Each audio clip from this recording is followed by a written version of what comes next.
Адамның жақсысы адамға сүйіспеншілікпен қарағандар деп Абай атамыз айтқандай, қайырымдылық адам бойындағы асыл қасиеттердің бірі. Қазына клубының мүшелері ұлттық киім алуға демеушілік көрсеткен азаматқа алғыстарын білдіруде. Қайырымдылық жасасаң, қайырымын көрерсің демекші.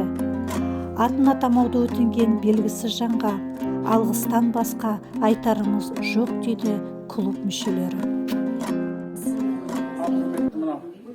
Қазыналықтардың атынан осы біздің киімімізге, киім үлгісіне мұрындық болған азаматқа көптен көп рахматымызды айтамыз.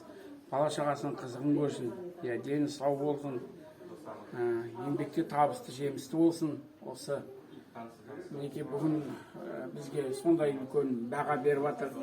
Сол азаматқа көп рахмет. Қазыналықтан. Рахмет!